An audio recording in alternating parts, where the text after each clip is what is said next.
السلام علیکم and welcome to our channel Tetra Genics. دوستو، ہم آپ کے لیے ایک اور انفارمیٹیو ویڈیو لے کر حاضر ہوئے ہیں، لیکن اس ویڈیو کو شروع کرنے سے پہلے میں بتاتا چلوں کہ یہ ویڈیو ہر مسلمان مرد عورت کے لیے بہت ہی اہمیت کا درجہ رکھتی ہے، چاہے وہ جس مسلک سے بھی تعلق رکھتے ہو۔ تو ویڈیو پسند آنے کی صورت میں اس کو لائک کیجیے گا، اس کو آگے اپنے دوستوں اور فیملی ممبرس کے ساتھ شیئر کیجیے گا اور اپنی قیمتی سجیشن کا اظہار نیچے دیے کمنٹ باکس میں کر دیجیے۔ تو چلیں دوستو، ویڈیو شروع کرتے ہیں۔ کچھ ہی عرصہ پہلے یہ خبر منظر عام پر آئی تھی کہ حضرت عمر بن عبدالعزیز، جن کا مزار شام میں واقع ہے، ان کے مزار پر دہشت گردوں نے حملہ کیا، اس مزار کو نقصان پہنچایا، اس کو جلایا اور اندر موجود ان کی قبر اور ان کی اہلیہ کی قبر کو بھی نقصان پہنچایا۔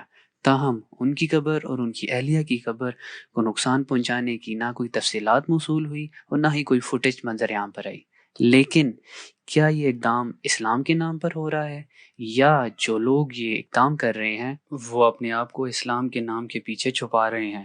دوستو، یہاں پر ایک اور بات بتاتا چلو کہ کچھ عرصہ پہلے روس کی بمباری سے بھی اس مزار کو نقصان پہنچا، اس مزار کے احاطے کو نقصان پہنچا، لیکن بعد میں اس کو تعمیر کر لیا گیا۔ دوستو، اس ویڈیو میں ہم آپ کو حضرت عمر بن عبدالعزیز، جن کو عمر ثانی بھی کہتے ہیں، ان کی زندگی پر روشنی ڈالنے کی کوشش کریں گے کہ انہوں نے اپنی زندگی، اپنی حکومت کیسے اللہ کی رضا اور خوشنودی کے لیے صرف کی۔ حضرت عمر بن عبدالعزیز نے بچپن میں ہی قرآن حفظ کر لیا اور آپ کی ذات خشیت الہی سے بھرپور تھی۔ اس کی مثال اس واقعے سے ملتی ہے کہ ایک دفعہ سلمان، جو کہ اس وقت کا خلیفہ تھا، اس کے ساتھ ایک سفر پہ گئے۔ سب وزراء نے اپنے رہنے کے بندوبست کے لیے آگے خیمے بھجوائے، لیکن حضرت عمر بن عبدالعزیز نے کوئی خیمہ نہ بھجوایا۔ جب سب وہاں پہنچے اور خیمے میں آرام کرنے لگے تو حضرت عمر بن عبدالملک کو نہ پایا۔ جب ان کو ڈھونڈا تو وہ ایک درخت کے نیچے بہت زار و قطار رو رہے تھے۔ سلمان بن عبدالملک نے اس رونے کی وجہ پوچھی تو حضرت عمر بن عبدالعزیز نے فرمایا کہ میں نے آگے کوئی سامان نہ بھیجا تھا اور مجھے اب کھلے آسمان کے تلے سونا پڑے گا۔ حقیقت تو یہ ہے کہ ہم اس جہان میں صرف اور صرف اگلے جہان کی سکونیت کا مال و اسباب اکٹھا کرنے آئے ہیں۔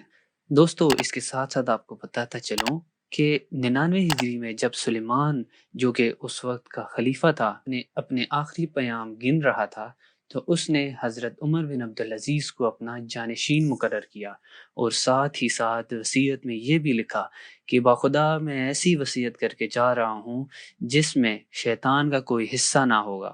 اس کے بعد جب خلافت کا اعلان ہوا تو بیک وقت دو انا للہ و انا الیہ راجعون کی صدائیں لوگوں نے سنی، ایک جو کہ ہاشم کی تھی، جس کو حکومت کھو جانے کا غم تھا، اور دوسری حضرت عمر بن عبدالعزیز، جن کو حکومت مل جانے کا ڈر تھا۔ حضرت عمر بن عبدالعزیز نے کہا، لوگو، مجھے میری مرضی کے بغیر خلیفہ مقرر کیا گیا۔ اگر تم کسی اور کو اپنے لیے خلیفہ نامزد کرتے ہو تو مجھے اس چیز میں کوئی پریشانی نہیں۔ تو لوگوں نے بیک وقت کہا، ہم نے اپنے لیے آپ کو پسند کیا۔ حضرت عمر بن عبدالعزیز نے ایک موقع پر لوگوں سے کہا، لوگوں، بچپن میں مجھے شعر و شاعری کا شوق تھا تو میں شاعر بنا۔ جب بالغ ہوا تو علم کی دولت سے مالا مال ہوا۔ جوانی میں فاطمہ بنت عبد الملک سے شادی ہوئی۔ اب مجھے حکومت ملی ہے، اب اسی حکومت کے ذریعے میں اللہ کو راضی کروں گا۔ اعلان خلافت کے بعد حضرت عمر بن عبدالعزیز اپنے گھر آئے اور اپنی اہلیہ فاطمہ سے کہا کہ اگر تم نے مجھ سے علیحدہ ہونا ہے تو میں طلاق دینے کے لیے راضی ہوں، لیکن اگر تم نے میرے ساتھ رہنا ہے تو ایک شرط ہے کہ تمہیں میرے سارے حقوق معاف کرنا ہوں گے، کیونکہ میں تمہارے حقوق ادا کرنے سے قاصر ہوں۔ فاطمہ بنت عبد الملک سیاسی لحاظ سے دنیا کی طاقتور ترین عورت ہیں۔ ان کی مثال ایسے ہے کہ دادا مروان بادشاہ، عبد الملک والد بادشاہ، بھائی ولید بادشاہ، دوسرا بھائی سلیمان بادشاہ، تیسرا بھائی ہشام بادشاہ، چوتھا بھائی یزید بادشاہ، اور پھر خاوند بادشاہ۔ 7 نسبتوں سے یہ عورت شہزادی ہے۔ اور اس شہزادی نے کہا کہ خوشحالی کے دن میں آپ کے ساتھ تھی، اب جب آپ کو مشکل ہوئی ہے تب میں آپ کو چھوڑ نہیں سکتی۔ میں نے اپنے حق آپ پر معاف کیے۔ دوستو ابو حفظ جو کہ عمر ثانی یعنی حضرت عمر بن عبدالعزیز کی کنیت بھی ہے، کا دور حکومت صرف 2 سال اور 2 ماہ تھا، لیکن یہ 2 سال 2 ماہ حکومت دنیا میں آج تک کسی حکمران نے نہیں کی۔ حضرت عمر بن عبدالعزیز 3 براعظموں کے حکمران تھے، لیکن 2 سال 2 ماہ ان تینوں براعظموں میں کوئی ہاتھ لینے والا نہ تھا، کوئی ظالم نہ تھا اور نہ ہی کوئی مظلوم تھا۔ اسی طرح کا ایک واقعہ ہے کہ ایک وزیر حضرت عمر بن عبدالعزیز کی خدمت میں پیش ہوا اور کہا کہ حضور، بیت المال بہت بھرا ہوا ہے، کوئی بھی شخص زکوٰۃ نہیں لے رہا، کیونکہ ہر شخص کو اس کا حقوق پورا مل رہا ہے، یہ نہ ہو لوگوں میں غرور و تکبر آ جائے۔ حضرت عمر بن عبدالعزیز نے فرمایا کہ جاؤ لوگوں کو اللہ کی اور اس کے رسول حضرت محمد صلی اللہ علیہ وآلہ وسلم کی حکم و سنت کی دعوت دو۔ حضرت عمر بن عبدالعزیز کا سب سے اہم کام، انہوں نے خلیفہ بننے کے فوراً بعد سب سے پہلا یہ اقدام اٹھایا کہ بنو امیہ نے جن جن جائیدادوں اور جن جن لوگوں کا حقوق مارا ہوا تھا وہ سب ان لوگوں کو واپس لوٹایا۔ عام سے آپ کو آپ کے خاندان میں سے ہی بہت سی مخالفتیں جھیلنا پڑی، لیکن آپ کا سب سے پہلا عزم اللہ اور اس کے بندوں کی خوشی اور رضا تھی۔ کاغذات اور دستاویزات جو پر ناجائز طور پر قبضہ کیا تھا، حضرت عمر بن عبدالعزیز نے اپنے ہاتھوں سے ان دستاویزات کو پھاڑا اور سب داد کو ان کے اپنے اپنے مالک تک پہنچایا۔ خلیفہ بننے کے بعد آپ نے شاہی سواریاں فروخت کر دی اور پیسے بیت المال میں جمع کرا دیے، جبکہ جو ملبوسات بادشاہ پہنتا تھا وہ ملبوسات لوگوں میں تقسیم کر دیے، اور جو بچ گئے تھے ان کو اپنے خاندان میں اور بیت المال میں جمع کرا دیا گیا۔ دوستو ظاہر سی بات ہے کہ ہر بادشاہ شان و شوکت سے رہنا پسند کرے گا، لیکن حضرت عمر بن عبدالعزیز جو کہ 3 براعظموں کے بادشاہ تھے، ان کا رہن سہن کا انداز بالکل مختلف تھا۔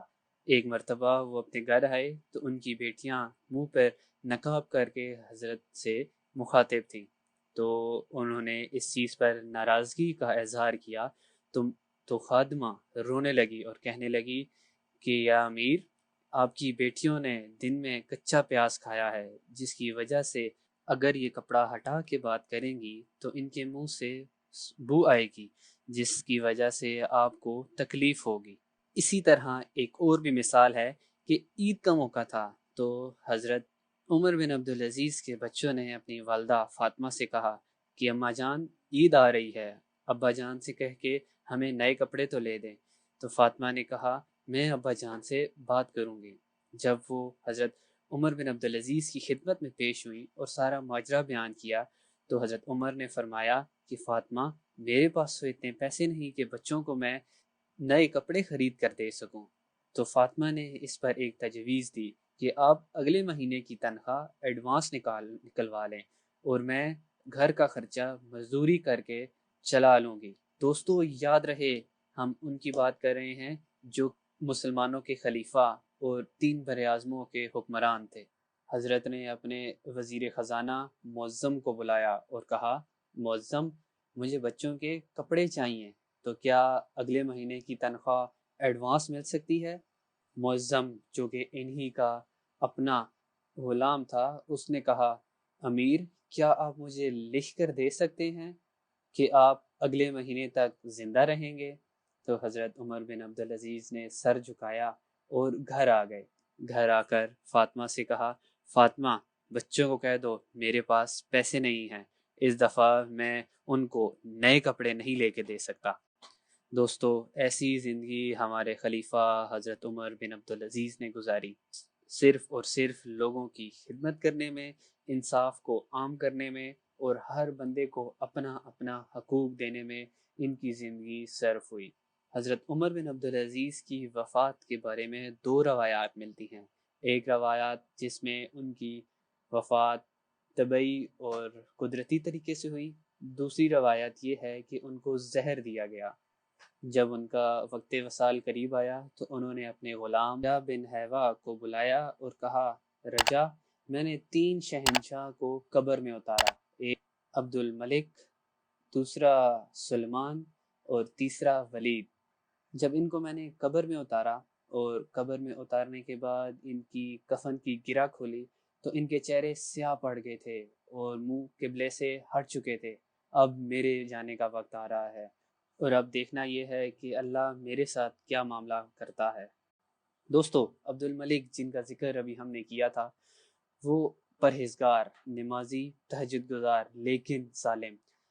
ولید نمازی، تہجد گزار، پرہیزگار لیکن ظالم۔ سلیمان وہ بھی نمازی، پرہیزگار، تہجد گزار لیکن ظالم۔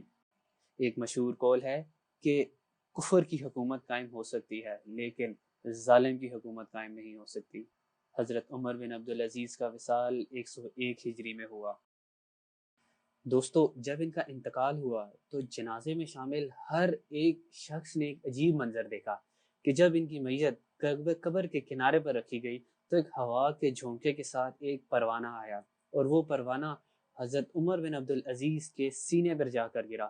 لوگوں نے کھولا اور دیکھا، اس پر لکھا ہوا تھا بسم اللہ الرحمن الرحیم۔ نیچے عربی میں لکھا ہوا تھا جس کا ترجمہ میں یہاں پر کرتا ہوں کہ یہ پروانہ اللہ کی طرف سے اس کے بندے عمر کے لیے ہے اور اس کو خوشخبری سنا دی جائے کہ اللہ نے اس کو جہنم کی آگ سے نجات دے دی۔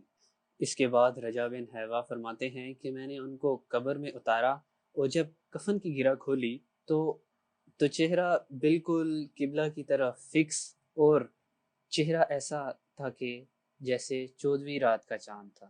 دوستو، یہ ہے وہ حکمران جنہوں نے دنیا کی مال و دولت یا دنیا کا کوئی بھی عیش و آرام نہیں رکھا، صرف اللہ اور اس کے بندوں کو راضی کرنے میں لگے رہے، اس کے اللہ کے بندوں کو انصاف اور ظلم سے دور رکھتے رہے۔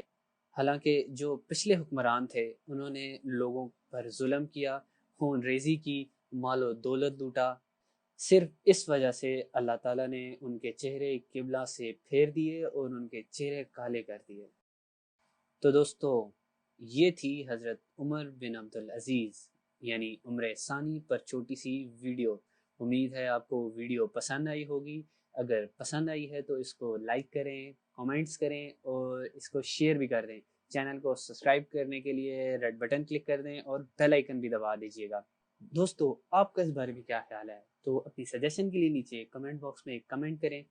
تو ملتے ہیں آپ سے ایک نئی ویڈیو میں۔ اللہ حافظ۔